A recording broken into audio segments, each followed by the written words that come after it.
not as simple as just putting CEO in your bio on Instagram.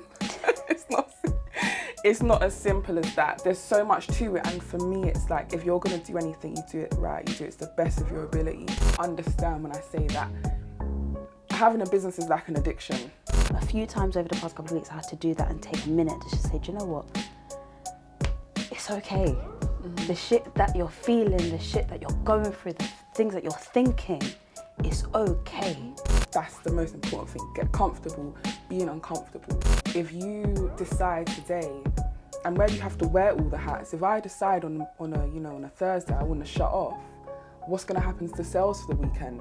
When my feelings of myself are low, or my morale is just really low, my business doesn't flourish. Yes, you've had heart surgery. Yes, you've gone through abusive relationships. Yes, you've had to deal with being unconnected. But look at you today. Thank you in advance for listening, because it means that my confidence grows. Thank you for subscribing, because it means that I get to share more. And thank you for commenting, because it means that I get to listen to you. And thank you in advance for sharing, because that's confirmation that we inspired you to inspire others. I pray that you enjoyed this episode as much as we enjoyed creating it. This is the Promisingpreneur podcast. I am Aahliyah Amerat, and right now I am here with the Triumph Queen, Sam Pascal. Hi. Hello. How are you, my love? I'm well, how are you? I'm good, thank you. Massive thank you for coming down today. My pleasure. It's taken a couple months, Yes. but we are here now. I want to get straight into it, and I want you to introduce yourself for our viewers, so they've got a little context of who you are and what you do, because you have a couple different businesses, both doing really well, both very interesting. So go on, tell us. So I'm Sam Pascal, founder of Hot and Juicy Shrimp London and Yoni Divinity. Hot and Juicy Shrimp London. Can I just say, last time I went with Jordan to where was we? LA. Yeah. That was the first time I had hot and juicy shrimp. That's not us. No, I know, but this was in America. Oh, seafood boil. Yeah, like a seafood boil. Yeah. It was the first time I'd ever had one. I was astonished. And I came back to the UK and there was none here.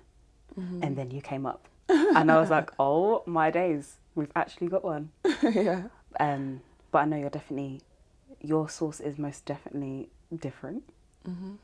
And I'm yet to try it, because now you have a place in South London. Yeah, so we're currently doing a residency in South London. But yeah, like in terms of sauce, every company, even throughout America, they have their, different flavour profile, but all pretty much tied together with the Cajun flavours. Yeah. Yeah. So you started Hot and Juicy Shrimp London in 2020, 2019? 2019, yeah. Yeah. Why did you start that? So why did I start it? Well, I had tried it in America like you did, years before that, and saw that, then I tried it with my current business partner, and there was nothing like it in the UK. But at that point, it wasn't a business idea. It was just, oh my God, this is amazing. Obviously, back in the UK, a couple of years later, someone was making them, and I tried it first time. It was amazing. Second time, I got loads of people to buy it as well. But she didn't have all the ingredients that they'd had in America. And then another one popped up, and they had snow crab, and I was like, oh, so we can actually get that in the UK.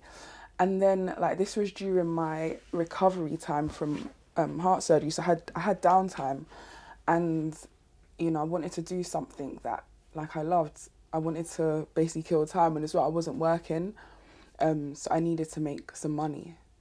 So obviously I came up with the idea of Hot and Juicy Shrimp London. Came up with the logo, showed my friend about it, what I wanted to do, and then she jumped on board, and then from there it's here. And but at the start I didn't have a huge like a business plan or like a plan. It was literally just, I just want to sell a couple bags of seafood a weekend. I'll just try it out and see how it goes. And then it just grew literally overnight. Like weekly, it was just getting bigger and bigger, double the orders. And then 3 months in, got the first commercial kitchen. Oh. So yeah. So from you starting to you getting your commercial kitchen, what was your revenue like? Because at the beginning you was like, just want to make a couple £100. Yeah. And then you're saying that it doubled and doubled. Like what was the feeling when the revenue kind of picked up that much? What was your feelings? Was you like, no, this actually can be something way bigger than what I thought it was going to be? I think, well, I've always had a business of some sort. So I've been used to, you know, the excess revenue coming in. So I wasn't, at the start, I wasn't sort of taken aback by, you know, making a couple £100 a weekend, because I used to do hair. Like, I was making extra couple grands a month from doing hair. Do you get what I'm saying? So it wasn't that's not even what took it to the commercial kitchen. It was just more, okay, well, this isn't feasible from home. There's not enough space. Okay. That was the main thing. It was like, okay, and also so many people are coming to my house to pick up food, and it's like, and then obviously you're looking at insurance. Yeah. You need to be in a commercial property for insurance, food hygiene. Like, there was so much that it was like, okay, well, we need to move. This is becoming a business. We need to move to somewhere that is, you know, That can accommodate for that. Basically. Which I think is a brilliant way to start a business, is supply and demand. Yeah. It was definitely trial and error, supply and demand. Yeah. That whole spiel. That's what it was. But yeah. So you said that you essentially had downtime whilst you was recovering from the heart surgery, right? Just for a little context, what's wrong? What happened? So I basically had a hole in my heart, and the major vein was draining to the wrong part of my heart. So doctors didn't really understand how my heart was functioning, but it was functioning my whole life. So obviously I had to have that corrected. And then, like I said, I had downtime, and then I was meant to return to work, but then I started experiencing complications, so I couldn't return to work. And like, you know, when you are off on like sick leave, there's only so long that they pay you your full wage or whatever. So I had to basically find a way to make some extra money and fast. Yeah. And then obviously I had the complication because I had a clot that formed in the graft. That was essentially due to the doctor's negligence. And then obviously Hot and Juicy was my piece within that storm. Yeah. So I started it within that time, because obviously cooking for people is like a love language to me. It took my mind away from that. I was also able to make extra money to be able to start, like, you know, make up for what I wasn't getting for work. And then, but yeah. Oh, well, I said that you are the triumph queen, to say the least. So whilst you've had this heart problem the whole of your life? Yes. So did you have to deal with it as a child as well, or did it kind of just come up in later years of your life? So there were like telltale signs when I was younger, but for some reason they never checked my heart. For example, I had like epilepsy for a lot of my childhood. Like I'd basically have fits at night, just randomly. I used to get headaches all the time. I was tired all the time. Like during sports, I couldn't keep up. Even though I was slim, I couldn't keep up. They used to call me lazy. I was always referred to as, oh, Sam's just always lazy. She's lazy. But really and truly, I had a heart that wasn't functioning properly. Yeah. So obviously we thank God that it was fixed in the end. We thank God. And it didn't kill me off. It hasn't, and it won't. Yeah. It hasn't, and it won't. So you've been dealing with this particular adversity, like something that's quite severe in it's severe as your heart at the end of the day, right?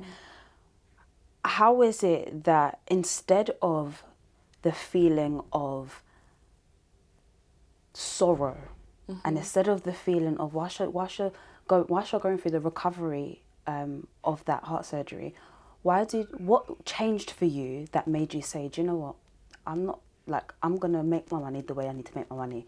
Like, what made you get up and do it rather than kind of sit down and watch Netflix and just chill? Netflix and chill. Yeah. Well, I'd say that it didn't start from there. I've pretty much been like that my whole life. Life has a funny way of constantly throwing, bulldozers your way. So for me, it was just another bump in the road. And that's how I've learned to look at life as things, times come, no matter how hard they are, but it's all a part of your journey, and it's just all about trusting the process and just, trusting that there's a greater meaning to this. Do you get what I'm saying? The heart surgery had to happen. It was to save my life. Because had I not found out when I did, it probably could have killed me off in God knows how many years. Do you get what I'm saying? So it's just about how you look at the situations you go through. Do you sit there in self-pity and wallow and that's not, do you know what I'm saying? It's not life will continue to happen. Barriers and hurdles will continue to come your way, but it's just about just riding the wave. And I think life does not surprise me. Life does not surprise me. So I think that's why I was able to overcome that. Even though, because I had to have stent insertion the next year because the doctor put the wrong graft in my heart, which caused me to have clots. The doctor's escaped Australia now. And when I tried to go through the legal system to get compensation, I was told that, he did what he could at the time. He did it to 9 other patients. So if you were operated on 2019 by Ben Davies, hit me up. But it's even through that, I was so depressed. But you have to find your peace in the madness. You have to, otherwise, because life is going to keep ticking. Yeah, it doesn't stop. It doesn't stop. It doesn't stop. It doesn't stop. So, do you remember at any point, you doing something or reading something or watching something or a series of things that you watched or done to be able to literally pick yourself up and kind of do it? Or so through any of the adversities that you've gone through, what is it that's been holding you through? I understand the idea and the mentality of life's always going to happen, so you just got to get up and do it. But what really was it? For me, I feel like it's always been my faith. That for me is something that's kept me going. I might fall off my faith sometimes, but my relationship with God is, do you know what I'm saying? It's direct. It's in my lowest moments, I cry to him. My happiest moments, I praise him. Do you get what I'm saying? So for me, it's always been my faith. But more so during that time, I started taking my spirituality a lot more seriously. Yeah. Being aware of what I keep around me, the energy I have around me, praying daily, cleansing. I really engulf myself into my spirituality, which is something I do daily. And it grounds me. And I think that's my thing. Yeah. Is God. That's my thing. Everyone has their thing, but my thing is my relationship with God. It's always been like that. I think it was probably from when I was about 21, 22, and I had my epiphany moment, my eureka moment. That was it. And then I just started praying directly to God. I cut out the whole, because obviously I grew up in a Christian household. In Jesus' name, obviously. In Jesus' name for people that's their choice. But then I started deep in if God is so great that he created all of this, why can't I just communicate with him directly? Why am I following the book or whatever? And then I started just staying in prayer and meditating, and it strengthened me. So for me, that's always been my thing. So would you say that you're a Christian? Would you say that you're more spiritual, aligned with the Almighty? The second one. Yeah. Yes. No, The second I agree. one. I agree. Yeah, I agree. there is,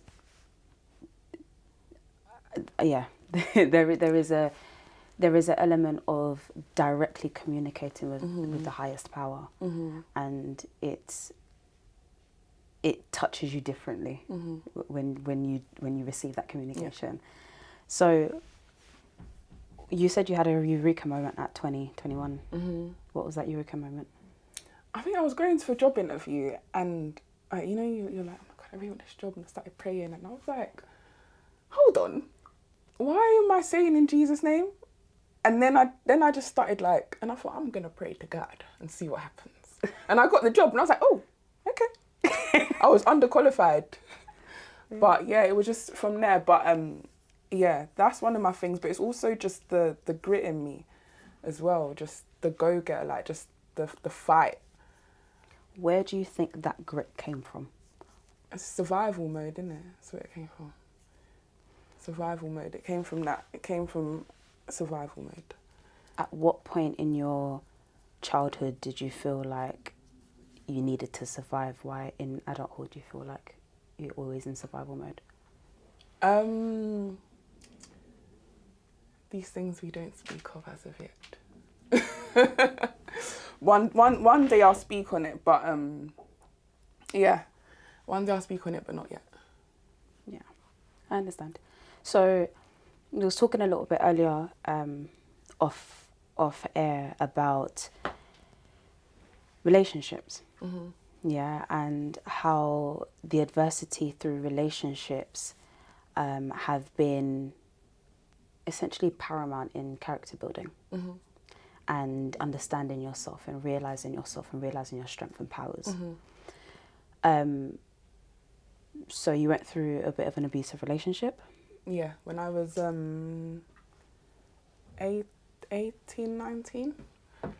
Yeah. That was in uni? Yes. I think that was was that halfway through my first year of uni.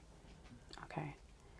And just to a bit of context, you done forensic science in uni, right? Forensic science and investigative analysis. The whole spiel, yes. The whole thing. I mean, we're going to go back onto the relationship thing, but why forensic science? So, I should have never done that course because I was a creative, right? You are a creative. Yeah. So the subject that I did well at with ease, got basically an A in at A level, was art. I should have done something creative. But obviously coming from, you know, my mum being a Nigerian woman, she wants the titles, you know, the uni courses that sound good, is what I'd say. I used to like watching forensic science, like CSI and that. Loved it. But it's not the same thing, is it? It's not, but I loved it. And NCIS? Yeah. Mate. All of that stuff. So, you know, she was like, why don't you do... Initially, I wanted to be a cosmetic surgeon because I wanted to basically transform how people look. But obviously, this is also to do with creation, right? Yeah. So I did maths, biology, chemistry, art for A level. First year, I completely messed up maths. What did I even end up doing? I just know that I hated those 3 subjects. I only liked art. And, you know, and my mum was like, oh, do forensic science? And I was like, oh yeah, I like watching that, why not? But obviously just wanting to appease my mum, I was like, okay, I'll do that. Yeah. Do you know, that's actually quite interesting because we've had a few people, I've had a few people that I've spoken to on here, and a lot of their university qualifications has been to appease their parents. And I think it's it's quite sad because there is a point that you end up wasting a lot of time. Even though you gain a lot from the relationships you may cultivate during the time of university or whatever it is, right? But you waste so much time in doing things that you don't really, really want to do. Do you feel like at any point you could have been further had you just started the creative, instead of going to university and kind of starting your businesses and being a creator as you are, do you feel any kind of regret or anything like that? I mean, I don't really regret anything. I feel like everything happens as it should. Everything happens like in divine right order. It happens as it should. I had to go to that was how things were meant to pan out. So there's no regrets. I learned a lot from uni, and it also took me out of the house. I just wanted to go to uni, so I wanted to get like permanently move out of the house. Do you get what I'm saying? So for me, it was like, by any means necessary, I'm not going to be on the council register, so the next best thing is uni. You know, so no regrets. No regrets. That's good. Yeah. That's good. So going back to relationships, right? You was in university and you had to deal with an abusive relationship. Yeah. What did that do to you?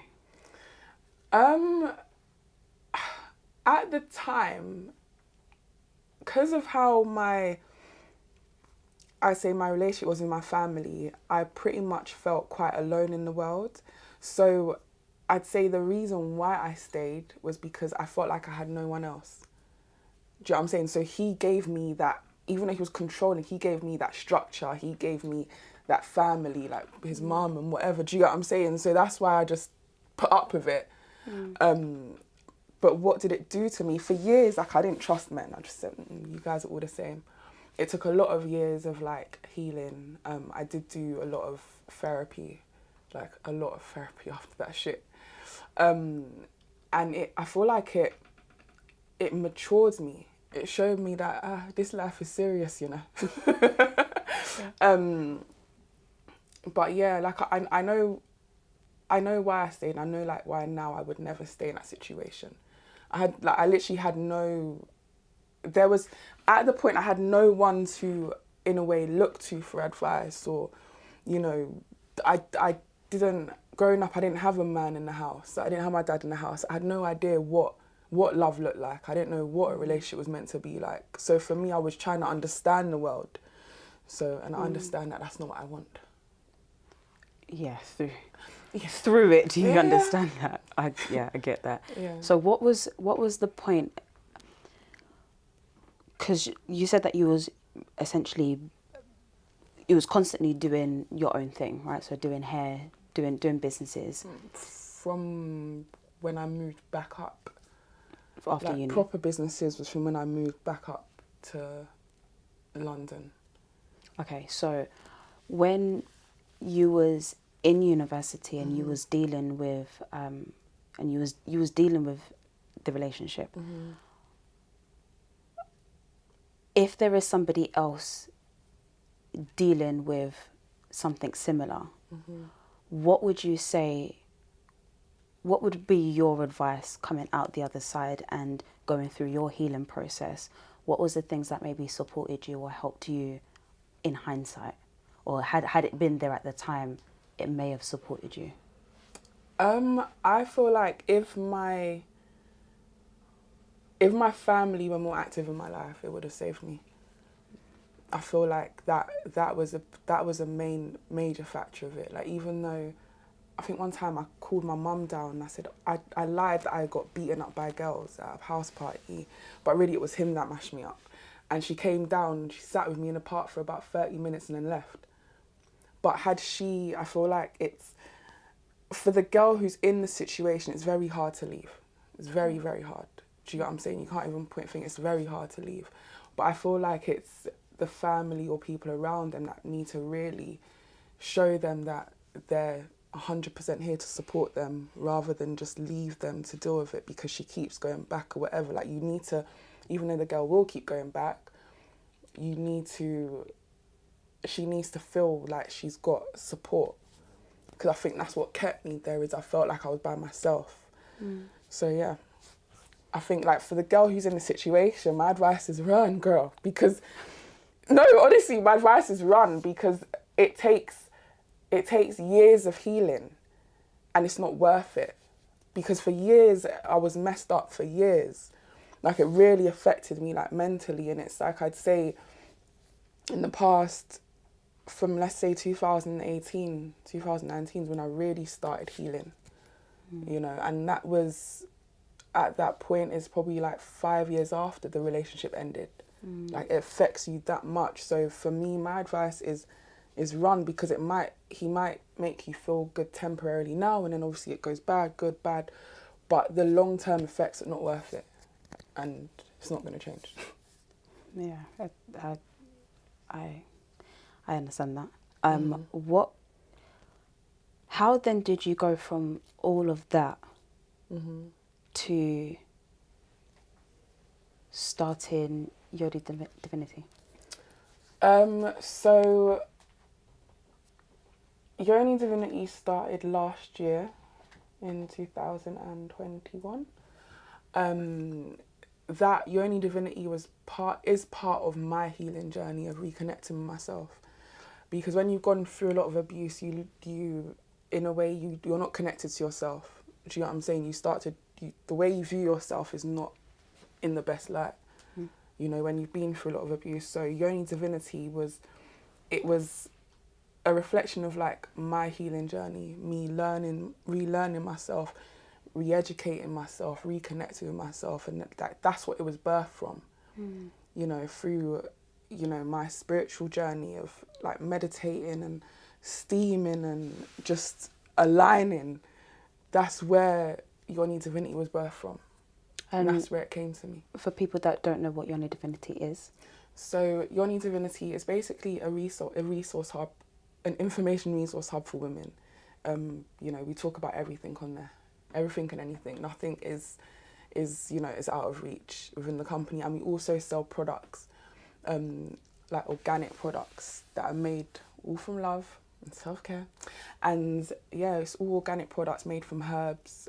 This is down to like bath soaks, scrubs, steaming herbs. Basically just things to aid you in your journey of reconnecting. And I saw that you have a vagina steamer. Yes. Girl. You gotta send me one of those, honey. I gotta send you one of those. Listen, let me tell you, like, the vagina steamer, obviously with going through like the years of abuse, not reconnecting myself, you fall out of love with yourself.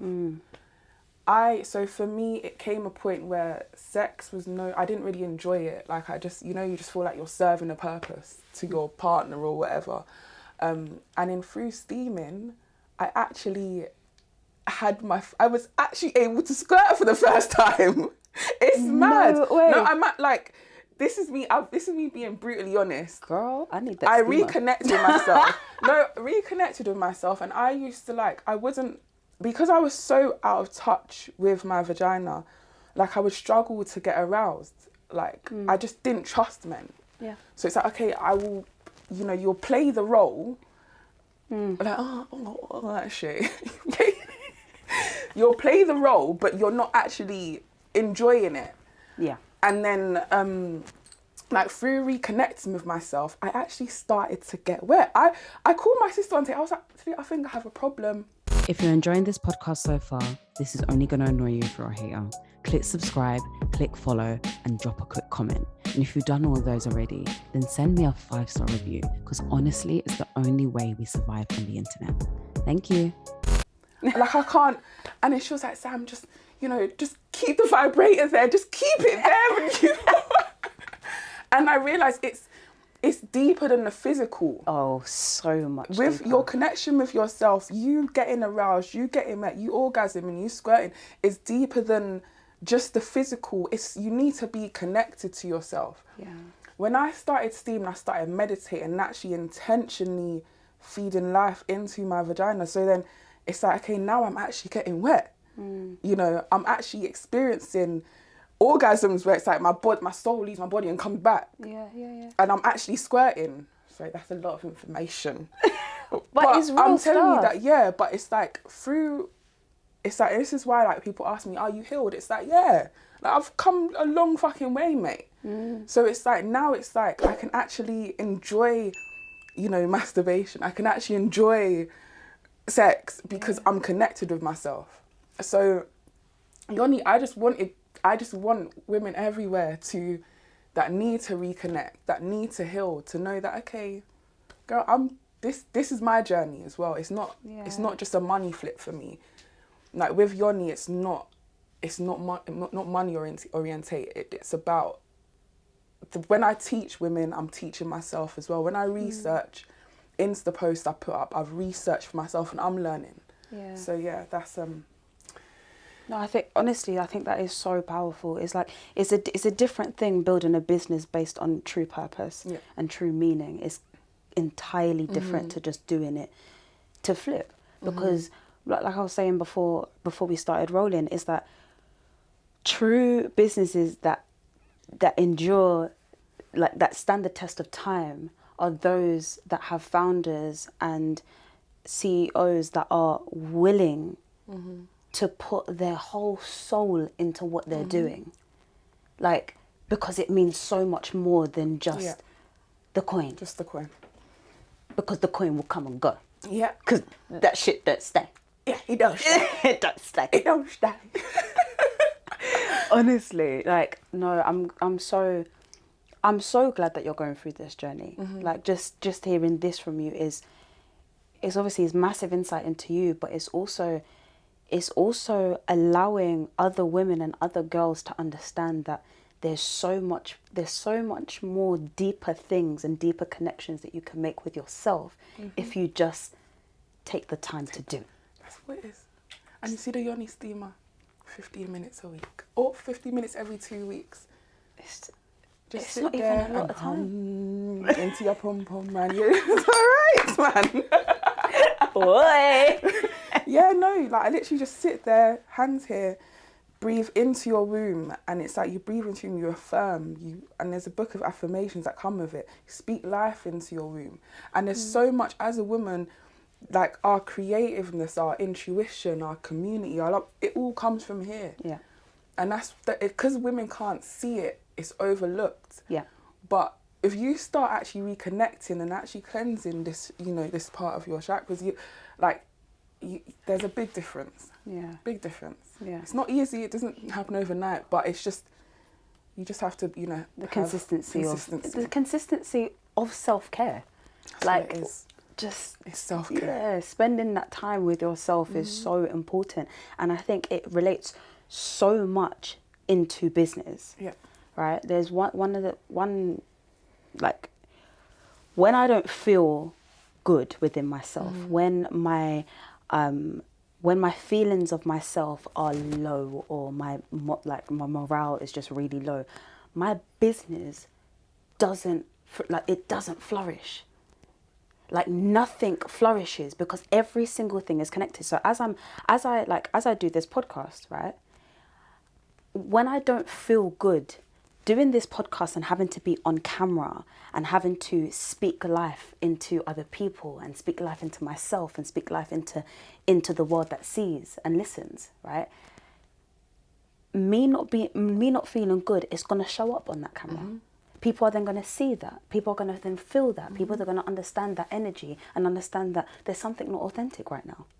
Like, when I talk to my team and I try to motivate them, if I'm not 100% okay with myself, this guy. If you guys could see behind the camera right now, He's just like, yeah. me, I'm the team. But the way I speak to my team, and over the past couple of weeks, I'll just say this, over the past couple of weeks, I haven't been feeling 100% myself, right? And not feeling 100% myself, I haven't been entirely active in like our group chats, like when they're getting some of like the captions and stuff done, like when they're just doing the work that they need to do. I'm so thankful for them taking their own initiatives and getting shit done, right? Because I haven't been 100% there. And based on me not being 100% there, if they didn't take that initiative, or they didn't understand the power that they had, or they didn't understand the vast vision that I have for this company, they wouldn't be doing it. Which means that there won't be no podcast coming out. Which means that the editing won't be done. Which means that everything's been broken down. And all of that has come from me feeling good within myself. Me, one, taking a moment to say, do you know what? I'm going to take 15 minutes. I'm just going to meditate with myself. Because I had to do that a few times. A few times over the past couple of weeks, I had to do that and take a minute to just say, do you know what? It's okay. The shit that you're feeling, the shit that you're going through, the things that you're thinking, it's okay. And regardless of what adversities coming your way, it will pass. It will pass, but I just have to give myself a minute.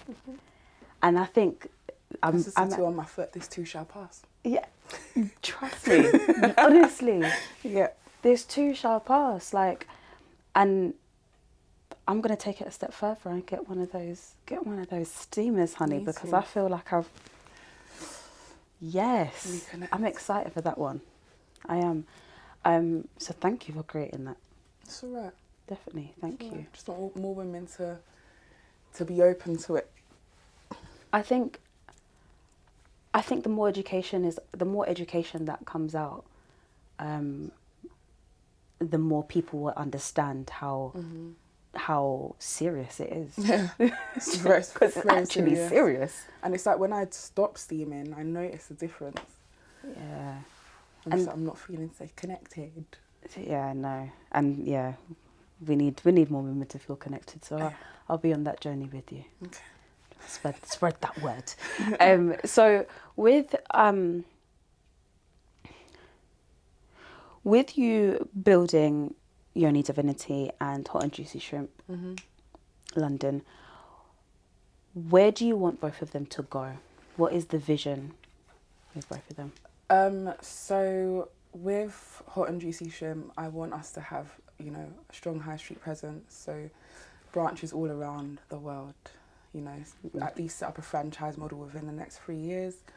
Have our sauce pouches in like all major retailers is the aim. And yeah, like our DIY kits as well, which is something that we're probably going to launch towards the end of the year.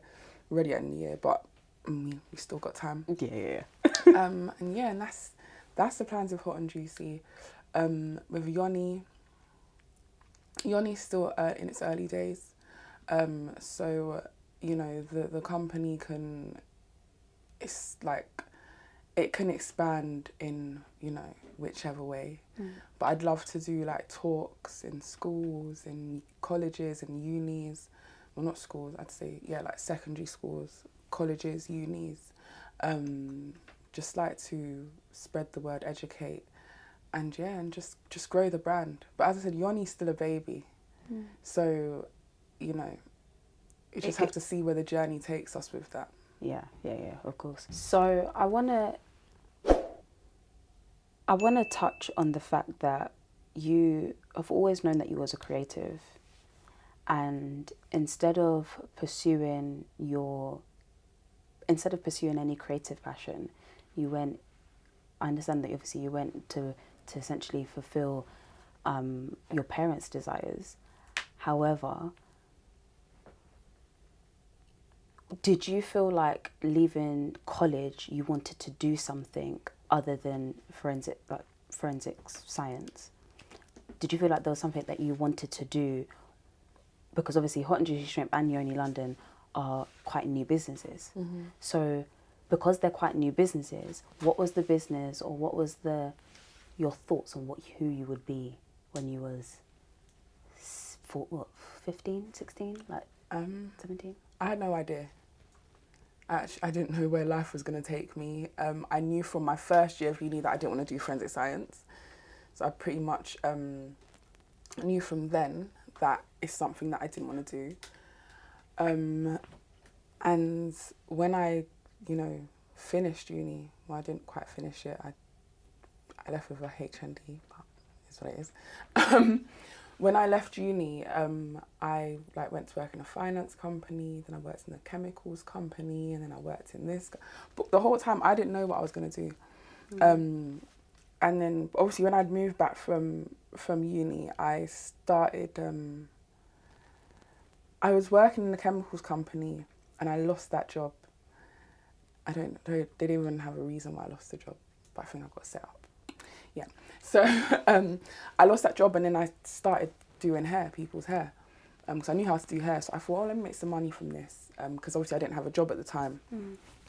So businesses are typically started because I have been out of employment.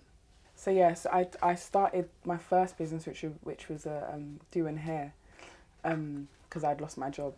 That's when I actually started making like actual money from it. And then I got a supplier, so I was doing people's hair, I was buying and selling hair, and yeah, and then I kept that going for years. And then from there, how I got into like the actual buying and selling was I was doing someone's hair, and at a point I was thinking, my God, I'm really tired. So I'd got another job at some point, and then I was like doing people's hair. So I was going from work to do people's hair, and I was like, oh my God, this cannot be life. Like there has to be more to life than just hustling, like just constantly. And then I bought a swimsuit off eBay for like £4. And someone came round to get their hair done, and they're like, oh, that swimsuit's really nice. And I was like, yeah. I was like, do you want to buy it? And she's like, yeah, how much is it? And I was like, oh, £20. She gave me £20. And I was like, wait. So you mean to tell me, and just like that, I've made £16 profit? Because obviously I was buying and selling hair, but it was more to do someone's hair. So I wasn't actually seeing, you know, just how, like the flip. Do you know what I'm saying? With minimal effort, because obviously they're buying the hair from me, but I'm still having to do the work to install it. But this was literally like, I bought it off eBay, right? And then I just, £16. And I was like, I'm in the wrong career. The hell? Like, so sometimes when people buy and sell products. And then I started a Majestic Goddess, which was a swimwear line. And I was literally buying off eBay. But I wasn't actually buying it.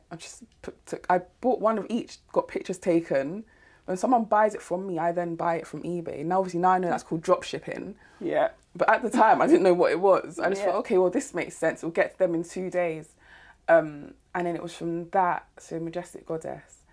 And I remember building the site on my work computer. So I was working in a betting call centre. And then on my computer I was building my site on Wix. Lovely. And then from there it went to, I rebranded that to CREATALAND, and then obviously went to Hot and Juicy, and been with Hot and Juicy for 3 years, doing that for 3 years. So it's been a journey. Yeah. Do you still do Majestic? No. No. What does your day consist of now? Or your week? What would your week consist of? So my week, say Monday, dealing with suppliers, dealing with staff, going to the office, doing like the marketing campaigns that week, planning marketing campaigns, meetings, looking over like the numbers for the weekend, putting input in it, ordering stock for the week, you know, telling my assistant, you know, the hours that need to be put in for the weekend. I just sometimes I feel like I'm just doing too much. Just putting hours for the weekends, creating content, seeing which, you know, bloggers have been in, putting them in a diary, making sure that, you know, chasing up anyone that owes us content, seeing like just brainstorming ideas for the month, input it into spreadsheets. Then obviously now we've started the residency. We've been doing the residency. On a Thursday, I will go to the wholesalers, like in Enfield. Then I'd go to then I'd go and drop stuff off in the Wood Green branch, so stock up there.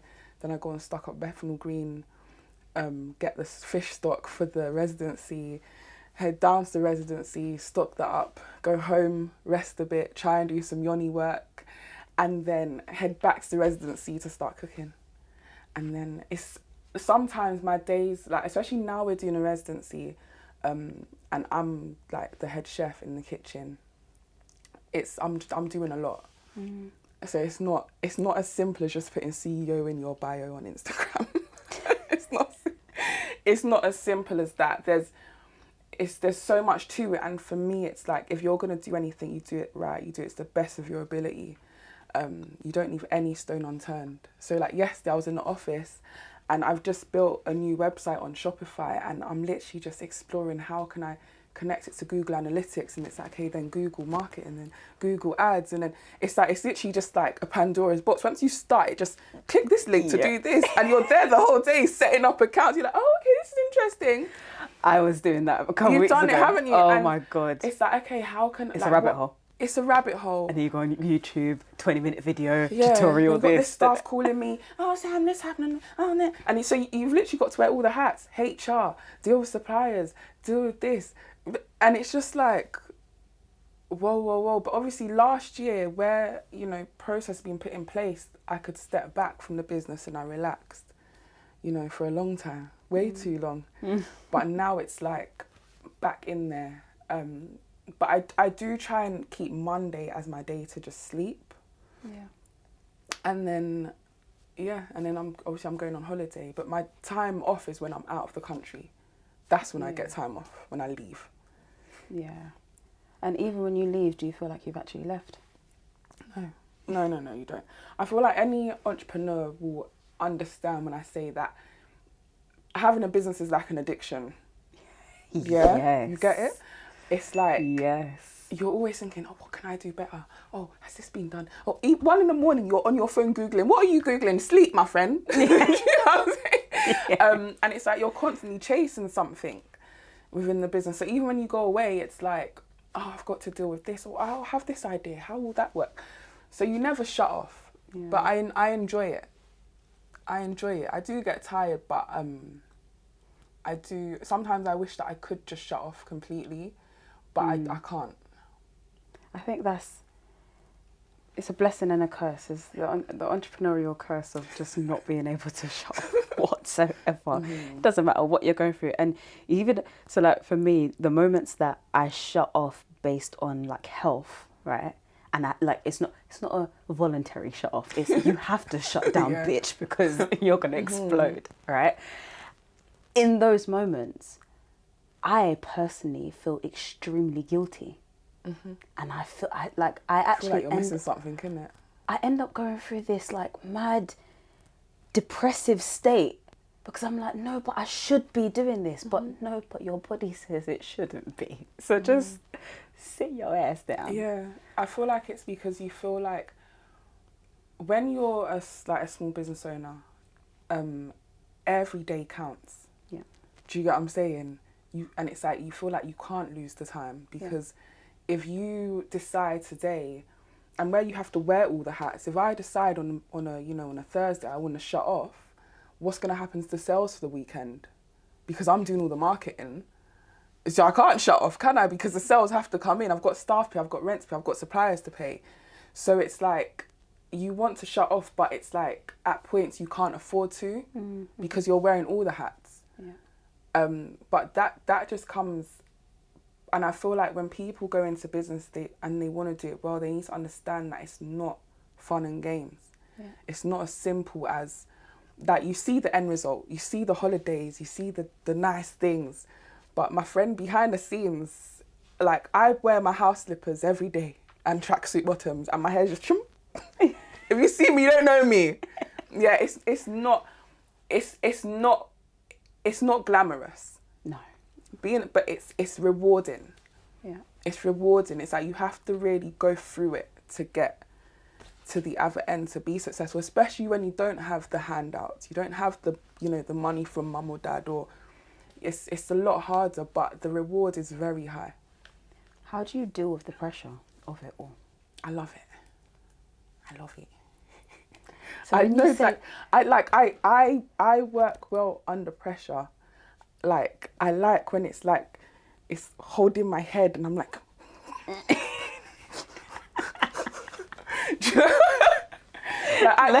I actually enjoy working under pressure.